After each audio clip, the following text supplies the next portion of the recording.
Democratic Senator Cory Booker of New Jersey. Look at this. We apologize to here. He's a member of the Foreign Relations and Judiciary Committee. Maybe he can do this. I've been exposed as a bit player on Hee Haw once again, Senator Booker. So I'm going to throw it to you. How important is this phone call between Xi and Zelensky? It's significant. We've been saying for a long time the determination of the Ukrainians, this incredible strength that they've shown on the international stage. We've got to find some way to have a diplomatic off-ramp to this, and conversations like this are really critical. But I remind you that this is a Putin war. It's his choice. Putin and Xi have been having lots of conversations. Zelensky is trying to defend his country, defend the territorial integrity of his nation. And we cannot allow this to be a world where might makes right.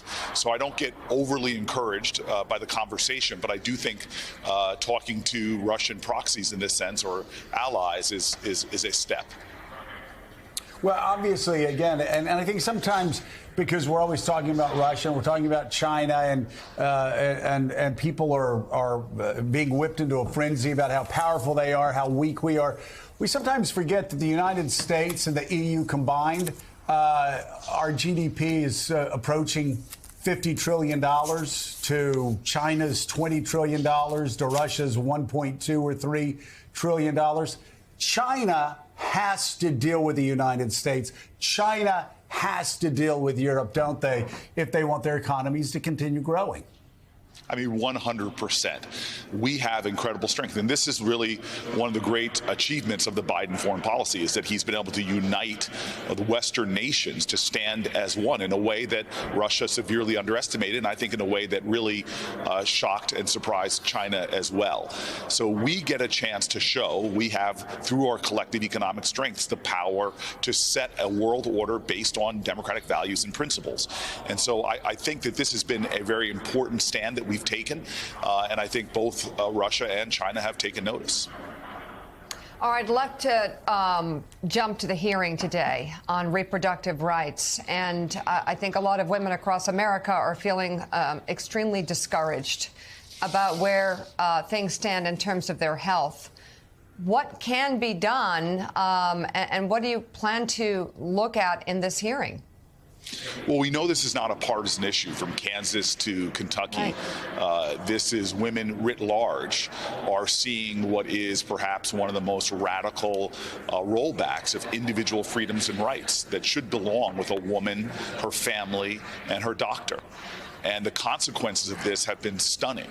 We're seeing children who are victims of rape and incest not be able to access medical care in their own states. We're seeing women who are facing serious medical conditions, miscarriage circumstances, and more, as we're going to have one witness testify to today. So we are in a distraught present that is threatening the lives of Americans, stripping freedoms that women on both sides of the aisle and independents are really recognized as theirs. And so in this hearing, we're going to bring out a lot of these issues and really talk to what are the options we have here. The Biden administration has been taking some really important steps on mifepristone, trying to protect access. But with this radical court is really continuing to erode basic freedoms. And I think that most Americans are beginning to realize we've got to find solutions to this public health crisis. Senator, good morning. As you point out, this is not a political issue to millions of women across the country, although we sometimes talk about it in terms of ways it's hurting Republicans and potentially helping Democrats. This is a health issue to millions of women. So what do you say to a woman senator in the state of Florida right now, where Ron DeSantis just signed a 6-week abortion ban that may or may not go into effect, or in North Dakota, where 2 days ago the same kind of 6-week ban was signed? They're worried. They're concerned. What do you tell them right now? Well, right now, again, we're going to do everything we can to try to preserve pathways. We're doing it through the U.S. military that's causing a lot of fights here in Congress. We're doing it through the challenges of the assault on mifepristone. But we have a rough road ahead. This is not in any way a time to sit on the sidelines. All Americans should realize that this is a fundamental crisis in our country where, not intellectually, people are being hurt every single day. The lives of women are at risk every single day.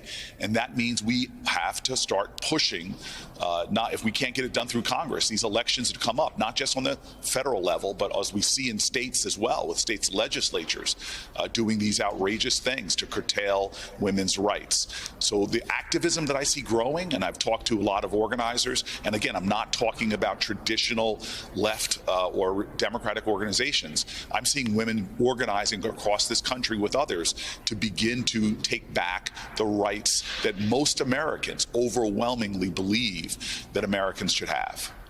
Senator, it seems to many people that the word abortion itself, they don't like the word. It's a brutal, brutal word to many people in their minds. And the reality of what's happened here is that the Supreme Court, you just described the Supreme Court as this radical Supreme Court, has taken a right away from people, women largely, who have had that right for half a century. If you say it that way, not 50 years, half a century, it's like cataclysmic. How do you reinforce those two elements? A half a century that you've enjoyed a right, it's been removed by the court without using the word abortion. Look, you know, when you politicize things, regardless of, again, Republican or Democrat, I prefer just to talk about the women I hear from in my office. And people call me, I'm a New Jersey senator, but I get calls from around the country. And the stories are gut-wrenching.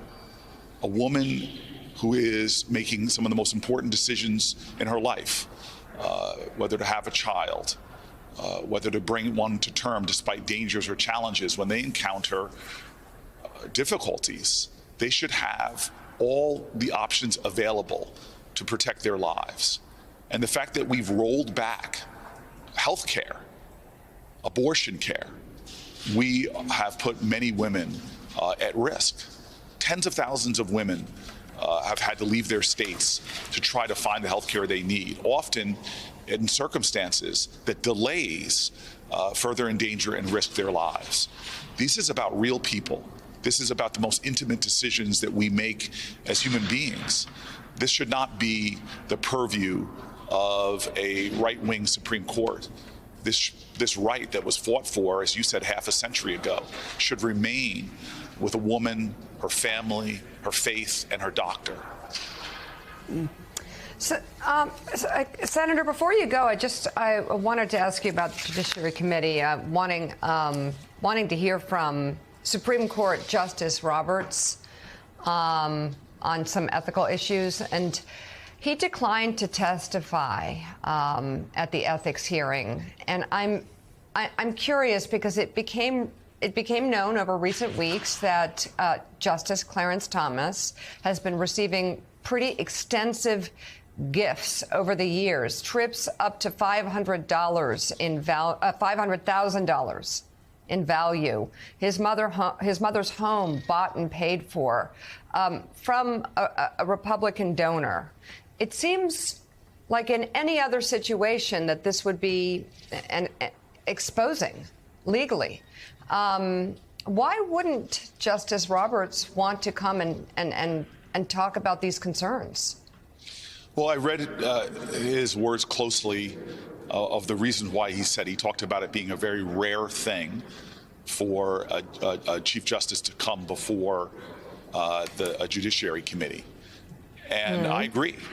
It's a very rare thing when the United States of America, when our citizens, we are a body politic, see judges acting in ways that are so extreme and so out of line with what we would think would be basic ideas of ethics. We have a court now in crisis. And this is, again, not a partisan issue. We see the Supreme Court at its lowest ever polling in terms of people viewing it with legitimacy. And God, I did not think when I first was elected to the Senate that so much of the work we would be doing would be focusing on how to protect our democracy and our democratic institutions. We cannot allow our court to further lose its legitimacy. And we have an obligation to address these issues. And it should be done in an open forum in a hearing. This is the highest court in the land, and they're the only court that does not have a written code of ethics. And we see things that are happening right now that are so out of line with what most Americans believe should be decency. And I'll say this, we who are lawyers know about the avoiding the appearance of improprieties. Well, you read these stories on the face of it, and they all seem profoundly improper. They do. Senator, they seem improper. I think if it was a federal judge as opposed to a Supreme Court justice, it might be worse. So what's the next step? Does the committee just stop asking questions and turn away? Or is there some way to look at what has happened here and consider, I don't know, consequences? I mean, what do you think should be next? Well, I think we should hold a hearing regardless of his presence. It's unfortunate that we wouldn't have this dialogue with him. But there are still a lot of issues that we can bring forward in a judiciary hearing that could be important to the public dialogue. And I hope that could inspire people, senators, who are not concerned about this court, but are concerned about the court for the time, for the years to come. That we have a crisis here. We need to do things to make sure that our highest court in the land, in many ways, is holding to the highest ethical standards.